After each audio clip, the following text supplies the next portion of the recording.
Good morning students, मैं राजकुमार सैनी आप सभी छात्रों का इस ऑनलाइन पाठ्यक्रम में हार्दिक स्वागत करता हूं। पहले बच्चों देखो 4 की स्थानिक विधि पढ़ रहे थे जिसमें आपके 18 तक क्वेश्चन हो गए थे। अब देखो आगे क्वेश्चन नंबर 19 है। इससे पहले आपने बाएं पक्ष में लिया तो क्या रहा है 1 1 1, उसके बाद में ए बी सी, फिर ए क्यूब बी क्यूब और सी क्यूब, और बराबर में आपको सिद्ध क्या करना है बी माइनस सी माइनस ए माइनस बी और ए प्लस बी प्लस ये सी। ठीक है ना। तो देखो मैंने बता रखा जब भी आपके पास ये 111 की कंडीशन आ जाए तो आपको बिना सोचे क्या करना है, इन दो को जीरो कर लेना है और एक के बाद में आपको परसेंट करना है। तो सीधे आपको संख्या लगानी है कौन सी, यानी C1 में लगानी है आपको C1 माइनस C2 और C2 में लगानी है आपको C2 माइनस C3 लगाने पर। अब जैसे आप ये संख्या लगाओगे आपको पता है यहाँ पर आपका मान आ जाएगा 0, फिर इसमें से घट रहा तो आएगा a माइनस बी, उसके बाद ए क्यूब माइनस बी क्यूब, फिर यहाँ पर आएगा 0 बी माइनस सी, फिर बी क्यूब माइनस सी क्यूब, फिर आ रहा है 1 सी और ये सी क्यूब आ रहा है। अब देखो इसको आगे आप ऐसा लिख दोगे 0 0 और ये 1, फिर यहाँ पर है a माइनस बी, फिर a माइनस बी के इंटू में क्या आएगा A square plus A B plus B square ही आ जाएगा। तो इसको थोड़ा सा देख लो आप और आगे 0, फिर बी माइनस सी के इंटू में आएगा B square plus B C plus C square, और यहाँ पर 1 सी और ये सी क्यूब। ठीक है, आपने ये अभी तक ये संख्या लगा दी है। अब देखिए आपको पता है कि इस पूरे C1 में आपका a माइनस बी आ रहा है, इसमें b माइनस सी आ रहा है, तो आपने लिखा C1 के अनुदिश a माइनस बी तथा C2 के अनुदिश b माइनस सी उभयनिष्ठ लेने पर देखिए ऐसा करने से आपके पास मान आएगा यहाँ पर a माइनस इंटू में आ रहा है b माइनस सी। अब देखो मान क्या बचेगा यहाँ पर, यह आएगा मान आपका 0 1, फिर आएगा A square plus A B plus B square, और यहाँ पर आएगा 0 और उसके बाद में 1, फिर B square plus B C plus C square, और उसके बाद में आ रहा है 1 सी और ये सी क्यूब ये आ रहा है। देखो अब आपने इस सवाल को यहाँ तक कर लिया है। अब देखो आगे कुछ और कॉमन नहीं आ रहा है, तो अब हम क्या करेंगे, अब सीधा आपको इसमें अपना ये रूल लगाना है कि सीधा आप इसके सापेक्ष का प्रश्न कर दो, यानी आप C1 के R1 के सापेक्ष क्या कर देंगे, इसका जो प्रसरण है वो आप कर देंगे। तो आपको लिखना है क्या R1 के सापेक्ष प्रसरण करने पर।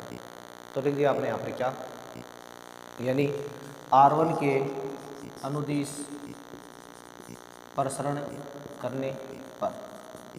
और जैसे आप R1 के अनुदिश प्रसरण करोगे तो देखो आपके पास क्या आएगा यहाँ पर भी, जो बाएं पक्ष है उसका मान ही आ जाएगा, यानी a minus B B minus C, ये तो रखना आपको बाहर सेम। अब देखो इन दोनों के सापेक्ष तो मान आपका हो गया 0, यानी 0 माइनस 0 आ गया तो प्लस 1। अब देखो 1 के इंटू क्या आएगा आपका, पहले ये दोनों गुणा होंगे, यानी B square plus B C plus C square minus, अब ये दोनों गुणा होगा तो क्या आएगा A square minus A B minus B square. तो ये आपने क्या कर दिया है, इसका C1 के R1 के अनुदिश जो इसका प्रसरण है वो आपने प्राप्त कर लिया है। अब इसके बाद देखिए आप आगे, अब इसके बाद देखो आपको लिखना है यहाँ पर a माइनस बी और यहाँ पर b माइनस सी। अब देखो ब्रैकेट का मान देखो क्या आएगा, देखो इसमें बी स्क्वायर द्वारा आपका कैसे सीधा, और मेरे पास अभी क्या रहा है B C plus C square minus a square और माइनस में ए बी, ये आ गया। अब देखो a minus B minus C, ये तो पड़ा है सेम। एक बार इसमें आप ऐसा करो सी स्क्वायर माइनस ए स्क्वायर को लिखो पास पास, और बी सी माइनस जो ए बी है उसको लिखो आप अलग से पास पास। अब यहाँ पर देखो a माइनस बी माइनस सी, इसको आप लिख देंगे सी प्लस ए सी माइनस ए कर दोगे आप इसको इन इसमें, और उसमें आपने क्या करते हैं बी कॉमन ले लिया तो आएगा सी माइनस ए। अब देखिए आपके पास मान आ जाएगा a माइनस बी और b माइनस सी। देखो इन दोनों पदों में से आपका देखो सी माइनस से बाहर कॉमन आ रहा है ना, जब ये बाहर कॉमन आएगा तो अंदर क्या बचेगा c प्लस ए प्लस बी बचेगा, यानी आपके पास इसका सॉल्यूशन क्या आ गया है a minus B minus C minus A और a plus B plus C बराबर आपने क्या प्राप्त किया, इसका जो RHS है वो आपने इसका भी प्राप्त कर लिया है। तो इस तरह से भी क्या करना था, ये जो प्रश्न संख्या 19 है उसको आपको हल करना था। अब आगे आप देखिए नेक्स्ट क्वेश्चन नंबर 20। अब देखो जो आगे आपके पास नेक्स्ट आ रहा है क्वेश्चन संख्या 20 में क्या लिखा है, सारणी का आपके पास है ए स्क्वायर प्लस बी स्क्वायर बटा सी, फिर सी और सी, फिर बाद में a, B square plus C square बटा ए और बाद में ए, फिर आ रहा है बी, बी और सी स्क्वायर प्लस ए स्क्वायर बटा बी। ठीक है, तो देखो पहले आपने इसमें लिया बाएं पक्ष, और बाएं पक्ष में आपके पास आ रहा है ए स्क्वायर प्लस बी स्क्वायर बटा सी, और यहाँ पर सी और यहाँ सी, फिर आ रहा है ए, फिर B square plus C square बटा ए, और उसके बाद में आ रहा है ए, फिर आ गया बी, बी और सी स्क्वायर प्लस ए स्क्वायर बटा बी। अब देखिए आपने इस मान को यहाँ तक लिख दिया है। अब देखो इसमें आपको करना क्या है, अब इसके लिए आपको ऐसा करना है, सबसे पहले देखो हम क्या करें, देखो इसमें जो बट्टे वाली संख्या है उसको मिटाना पड़ेगा भी, ठीक है ना। अब बट्टे में जब आप इन सब में से क्या करना है, यानी आप सी से मतलब गुणा कराएंगे इसको सबको अंदर सारों को, इनको तो सी से गुणा कराओगे, इनको ए से गुणा कराओगे, इनको बी से गुणा कराओगे। लेकिन ध्यान रखना जब आप अंदर गुणा करते हैं तो बाहर आपको मान को संतुलित भी करना पड़ेगा, क्योंकि अगर यहाँ पर लिखो तो आप अंदर गुणा कर देंगे, लेकिन याद बार कुछ है नहीं ना, तो आपको संतुलित करना पड़ेगा। और संतुलित करने के लिए आपको साथ में क्या करना पड़ेगा, ए बटा ए बी सी लिखना पड़ेगा यहाँ पर। यानी बाहर आपने ए बटा ए बी सी लिख दिया है और अंदर आपने क्या कर दिया है, R1 को सी से गुणा कर दिया, तो क्या आ गया ए स्क्वायर। चाहो तो आप यहाँ लिख देना एक बार, यानी R1 को आप क्या लिख रहे हो, सी R1, और R2 में लगा रहे हो आप ए R2, और R3 में लगा रहे हो आप बी R3 लगाने पर। जब आप ये संक्रिया लगाओगे तो आपको जो पता है यहाँ बार आपको संतुलित करना पड़ेगा, तो संतुलित करने के लिए बट्टे में क्या आएगा आपके पास, ए बी सी आएगा। अब जब आप इन सबको सी से गुणा करेंगे तो क्या आएगा मान, ए स्क्वायर प्लस बी स्क्वायर, यहाँ सी स्क्वायर और यहाँ सी स्क्वायर। इनको ए से गुणा कराए तो क्या आएगा, A square B square plus C square, और यहाँ पर ए स्क्वायर, फिर यहाँ पर ये बी स्क्वायर, ये बी स्क्वायर, और ये सी स्क्वायर प्लस ए स्क्वायर। यानी आपने ये संख्या लगा दी है, R1 को सी से गुणा, R2 को ए से गुणा, और R3 को बी से गुणा कर दिया है, साथ में इनको संतुलित भी कर दिया। अब देखिए आपको पता है कि पहले हम ये मान जीरो करते हैं, तो ये मान जीरो करने के लिए आपको इन दोनों को जोड़ के इसमें से घटाना पड़ेगा। तो मैंने R1 में ये लगा दिया है, R1 minus R2 plus R3 लगाने पर बराबर यहाँ तो आ रहा है, अभी मेरे पास ए बटा ए बी सी आ रहा है। अभी इस मान को आप जीरो कर दोगे, और उसके बाद में देखो इसमें से आप इन दोनों को जोड़ के घटा रहे हो, तो सीधी बात है इन दोनों को जोड़ोगे फिर इसमें से घटाओगे तो उसी तो कट जाएगा आपका। लेकिन ये जुड़ के आपके 2 भी स्क्वायर हो गए, लेकिन घटने का क्या जाएगा, माइनस का 2 भी स्क्वायर जाएगा यहाँ पे, ठीक है ना। इनको जोड़ोगे तो 2a स्क्वायर और सी स्क्वायर, घटाने पर सी तो कट गया, और यहाँ पर आएगा माइनस का 2a स्क्वायर। बाकी सारा सेम आ रहा है, ए square B square plus C square और ए स्क्वायर, फिर बी स्क्वायर और सी स्क्वायर प्लस ए स्क्वायर। आपने इसको यहाँ तक कर लिया है। अब देखो आपको पता है कि जो पूरी R1 है उस R1 के अंदर देखो आपके पास सब में -2 कॉमन आ सकता है बाहर, इस R1 में से -2 बाहर कॉमन निकालेंगे तो मान आ गया माइनस का 2 बटा ए बी सी आ गया बाहर। अब यहाँ जीरो में कोई फर्क पड़ेगा नहीं, जीरो, फिर बी स्क्वायर, फिर ए स्क्वायर, फिर ए square B square plus C square, ए स्क्वायर बी स्क्वायर सी स्क्वायर प्लस ए स्क्वायर। यह आपने अभी तक इसको इस तरह से लिख दिया है। अब देखो उसके बाद में आपको क्या करना है, अब उसके बाद में देखो आपको जो अपना मान यहाँ तक तो आ गया सीधा। अब देखो और कोई जीरो बन सकता है क्या, देखो अब और जीरो बनाने के लिए आप अगर इसमें से वापस से घटाओगे तो ये वहाँ जीरो पड़े, लेकिन यहाँ पर जीरो हट जाएगा वापस। तो हम क्या करेंगे, इस ऊपर वाले में नहीं लगाएंगे, केवल इन दोनों में लगाएंगे। तो मैं क्या करूँगा, इस R1 को इस R2 में से घटा दूंगा ताकि ये जीरो बन जाए आपका, ठीक है ना। और इसी तरह इसमें से मैं क्या घटा दूंगा, ये घटा दूंगा ऊपर वाला, ठीक है ना। ऐसा हम करेंगे। तो मैंने यहाँ पर लगा दिया है, यानी R2 में मैंने क्या लगा दिया, R2 माइनस R1, तथा R3 में क्या लगा दिया मैंने, R3 माइनस R1 लगाने पर। जब आप ये संक्रिया लगाते हो तो आपको पता है कि यहाँ पर आपके पास मान क्या आने वाला है, यहाँ बाहर आएगा माइनस का 2 बटा ए बी सी। अब देखो आप R1 में तो कोई चेंज कर रहे हो नहीं हो, ये तो बिल्कुल सेम आएगी, जीरो बी स्क्वायर और ये ए स्क्वायर। और जब आप R2 में से R1 घटा रहे हो तो यहाँ जीरो का कोई फर्क नहीं पड़ेगा, बिल्कुल ए स्क्वायर आ गया वापस। इसमें से ये घटेगा तो क्या बचेगा, केवल सी स्क्वायर बचने वाला है, और इसमें से ये घटेगा तो क्या बचेगा, 0 बचेगा। और अब देखो इसमें से आप ऊपर वाला घटाएंगे वापस तो कोई फर्क नहीं पड़ेगा, बिल्कुल आएगा बी स्क्वायर। और जब आप इसमें से ये घटाओगे तो क्या बचेगा, 0 बचेगा यहाँ पर। उसके बाद में इसमें से आप ये घटाओ तो क्या बचेगा, केवल सी स्क्वायर बचने वाला है। अब देखो और कोई मान देखो, वैसे आपको तब 0 नहीं हो सकता किसी भी हाल में, तो सीधा इसका आप क्या कर देंगे, परसेंट कर देंगे। तो आप लिख दो यहाँ पर R1 के अनुदिश प्रसरण करने पर, और जैसे आप इसका R1 के अनुदिश प्रसरण करोगे तो आपको प्राप्त होगा -2/ABC, और प्रसरण करने पर देखो मेरे पास पहला मान 0 आ रहा है। फिर देखो -b² के इंटू क्या आएगा, -b² ये है, तो देखो ये छोटा और ये छोटा, तो ये a² c² -0 आएगा, यानी a² c² -0। फिर प्लस का a² है, देखो इसके इंटू क्या आएगा, ये छोटा और ये छोटा, 0 - b² c², 0 - b² c², ये आपके पास मान प्राप्त हो रहा है। अब देखो -2/ABC द्वारा मेरे पास सेम यहाँ पर, और यहाँ देखिए माइनस का मान आ गया a² b² c², और यहाँ पर भी आ रहा है माइनस का a² b² c²।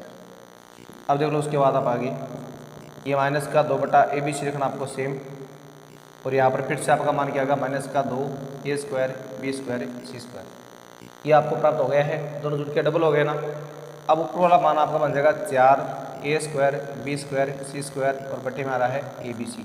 अब एक a कट जाएगा और एक b कट जाएगा और एक c कट जाएगा, तो आपका उत्तर आ जाएगा 4ABC। और उत्तर में आपको यही लेके आना था जो आप कर दिए अपने 87। तो ये था प्रश्न संख्या आपका 20। तो ये तो अभी हमने 19 और 20 नंबर प्रश्न पढ़े हैं। अब देखिए आप आगे प्रश्न संख्या 21 को। अब देखिए जो आगे आपका नेक्स्ट क्वेश्चन है, क्वेश्चन नंबर 21, उसको देखिए आप।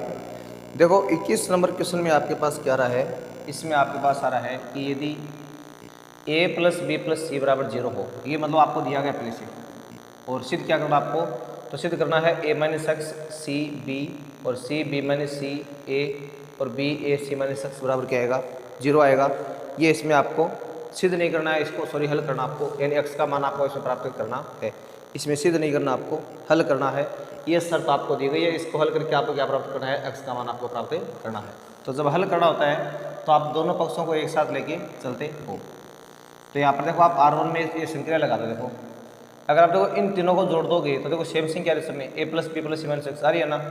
तो R1 में आपने लगा दी है R1 + R2 + R3 लगाने पर, और जैसे आप ये संख्या लगाओगे तो आपके पास मान आ जाएगा यहाँ पर a + b + c - x, और यहाँ पर आ रहा है c और ये b। उसके बाद में क्या लगा दिया आपने a + b + c - x, और यहाँ पर आ रहा है b - x, और ये a आ रहा है। फिर यहाँ पर आ रहा है b a और c सॉरी यहाँ और लिख दो आप क्या a + b + c - x, और यहाँ पर आ रहा है a और c - x, तो बराबर में क्या आ रहा है, 0 आ रहा है। यानी आपने R1 में क्या लगा दी है, R1 + R2 + R3, तो आपका मान आ गया a + b + c - x, फिर से आ गया a + b + c - x, और बाकी दोनों पंक्तियों का मान आपका बिल्कुल क्या रहा है, समान आ रहा है। अब आपको पता है चूँकि a + b + c बराबर क्या है, 0 रखने पर, तो सब जगह आप इनका मान 0 रख दोगे तो आपके पास क्या आएगा मान, अभी ये आएगा -x c b - x a b, और ये a c - x बराबर क्या रहा है, 0 आ रहा है। ठीक है, आपने यहाँ तक कर लिया इसको। अब देखो -x देखो आपका सब में से बार कॉमन आ जाएगा, तो आपने माइनस ले लिया कॉमन बार, यानी R1 के अनुदिश -x उभयनिष्ठ लेने पर, तो जब आप इसको बाहर कॉमन निकालेंगे तो आपके पास मान क्या आएगा, यहाँ पर जो आपका मान है वो आ जाएगा, यानी -x तो आ गया बाहर सेम, यहाँ 1 1 1, फिर आ रहा है c b - x a, फिर b a और c - उसके देखो बाद मैंने आपको बता रखा है कि जब आपके पास 111 की कंडीशन आ जाएगी तो आप उसमें क्या करेंगे, कोई भी दो एक को 0 बना लो, और फिर बाद में आप एक के सापेक्ष उसका क्या कर देंगे, प्रसरण कर देंगे। तो मैंने यहाँ पर क्या लिख दिया, अब इसको 0 बना लूँगा, इसको 0 बनाऊंगा, तो मैं क्या करूँगा, मैं C1 में तो लगा रहा हूँ C1 - C2 तथा C2 में लगा रहा हूँ मैं C2 माइनस C3 लगाने पर। और जब आप ये संक्रिया लगाओगे तो आपके पास क्या आएगा यहाँ पर बराबर माइनस एक्स तो पड़ा है बाहर सेम। और उसके बाद देखो आपने क्या लिख दिया इसमें से ये घटा रहे हो तो ये मान आपका 0 हो गया। और 0 होने पर मान आपका आ गया अभी क्या, तो C minus b plus x आएगा। तो आप लिखोगे C plus x minus b हो गई ये, ठीक है ना। इसी में से ये मान घट जाएगा आपका B माइनस ए आ जाएगा, तो यहाँ लिखो आप B माइनस ए। अब इसमें से वापस ये घट रहा तो क्या आएगा मान आपका 0 आ गया। और उसके बाद में इसमें से ए घट रहा तो मान क्या आएगा आपका B माइनस एक्स माइनस ए। उसके बाद जब आप इसमें से ये मान घटाओगे तो एक्स तो बनेगा माइनस का, ये बन जाएगा एक्स प्लस का बनेगा, ये बनेगा माइनस का। तो आपका मान आ गया एक्स प्लस ए माइनस सी आ जाएगा। और लास्ट वाला मान आ रहा है सेम 1 फिर ए उसके बाद में एक्स माइनस ए और बराबर देखो 0 चल रहा है, क्यों आपको हल करना है इसको, तो बराबर में क्या चल रहा है 0 चल रहा है। अब देखिए यहाँ तो मेरे पास माइनस का सही पहले से। अब इसमें क्या करना आपको R1 के अनुदिश इसका प्रश्न करना है, तो लिख दोगे आप R1 के अनुदिश प्रसरण करने पर। और जैसे आप R1 के अनुदिश प्रसरण करोगे तो आपके पास यहाँ तो माइनस एक्स तो पड़ा है बाहर पहले सेम, फिर आएगा 0 माइनस 0 प्लस 1। अब देखो 1 के इंटू में क्या आएगा, पहले ये दोनों गुणा में आएंगे, यानी C plus x minus b into में आएगा x plus a minus C minus. अब इसमें से घटेगा क्या हो, देखिए अब ये दोनों घटेंगे इसमें से, यानी आपके पास मान आएगा यहाँ पर b माइनस ए इंटू में b माइनस एक्स माइनस ए, ये इसमें से घटने वाला है, बराबर मेरे पास क्या रहा है 0 आ रहा है।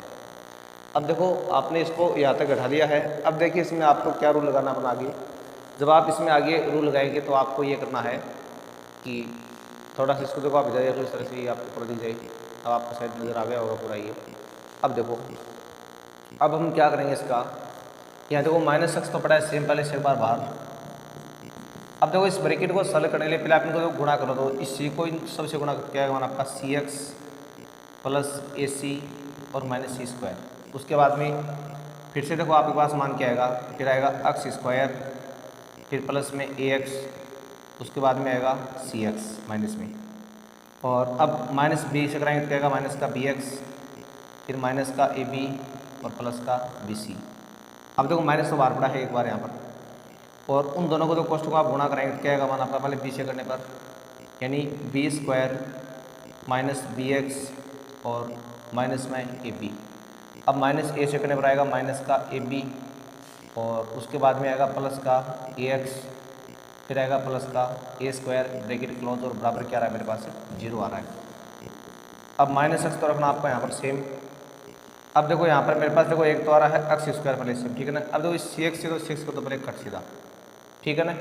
और अब देखो इस ए एक्स देखो आपका जो है यहाँ पर ये ए एक्स का मान है और यहाँ पर भी क्या है ए एक्स का मान है, लेकिन देखो ये एक्स इसका बन रहा है माइनस का बन रहा है, तो ये क्या होगा आपको इससे कट जाएगा, ठीक है ना, माइनस होने पर जो बाहर यहाँ से बदलेगा ना इसका। अब देखो और क्या इसमें कट रहा है अभी, अब देखो बी एक्स है ये प्लस का हो गया, ये बी एक्स प्लस का हो गया ना और ये माइनस का है, तो ये दोनों में क्या होगा आपस में कट हो गए। अब देखो और इसमें कुछ कट रहेगा और कुछ नहीं कट रहा है, फिर तो आप बताओ एक तो स्क्वायर बच गया फिर ए सी माइनस सी स्क्वायर फिर माइनस में ए पी और प्लस में बी सी। अब ये हो गया चिन्ह चंद, माइनस का बी स्क्वायर हो गया प्लस का ए बी हो गया फिर वापस प्लस का ए बी हो गया है और उसके बाद में क्या रहा है मेरे पास फिर माइनस का ए स्क्वायर आ रहा है, बराबर आ रहा है मेरे पास 0। अब देखो यहाँ माइनस एक्स स्क्वायर रखना आपको सेम बाहर, ये एक्स स्क्वायर है और ये मान देखो मेरे पास अभी क्या देगा, एक तो आ रहा है ए सी, ठीक है ना। अब देखो ए के बीच में कट रहा आपका भी, तो ये ए के भी कट गया इसमें और क्या बचा प्लस का ए बी बच गया, एक बच रहा आपका प्लस का बी सी और साथ में माइनस का A square minus B square minus C square बराबर 0 आ रहा है। अब देखिए आपको क्या करना है, इन सबको 0 के बराबर मानना है। तो एक तो बार देखा आपने माइनस का एक्स बराबर 0 और एक बार लिख दिया आपने x square plus a c plus A B plus B C minus a square minus B square minus C square बराबर 0। तो देखो एक तो फैक्टर का मान आपके पास एक्स का क्या आ जाएगा 0 आ जाएगा, एक तो हो गया आपका ये, ठीक है। एक उत्तर तो आपने कितना प्राप्त कर लिया है 0 प्राप्त कर लिया है। अब देखो दूसरा उत्तर आपका इसमें क्या देगा, जो दूसरा आंसर आपका है इसमें लिखना आपको एक्स स्क्वायर बराबर ये इधर सारे उधर चले गए A square plus B square plus C square minus A B minus B C minus A C. अब जब आप इसका वर्गमूल लेंगे तो आपका मान आ जाएगा x बराबर प्लस माइनस रूट में A square plus B square plus C square minus A B minus B C minus A C. अब देखो ये जो दूसरा उत्तर है वो आपको आपकी बुक में सरल किया हुआ मिल सकता है, लेकिन आपको यहाँ पर क्या करना है, इसको आगे सरल करने की आवश्यकता नहीं है, इसको आप इतना भी छोड़ सकते हो क्योंकि आगे सरल करोगे तो ये और ज़्यादा लंबा हो जाएगा सवाल, तो इसलिए आप इस क्वेश्चन को इतना ही कर सकते हो। तो आज हम बस इतना ही पढ़ेंगे, बाकी बातें नेक्स्ट वीडियो में करेंगे। तब तक के लिए आपको नमस्कार, धन्यवाद।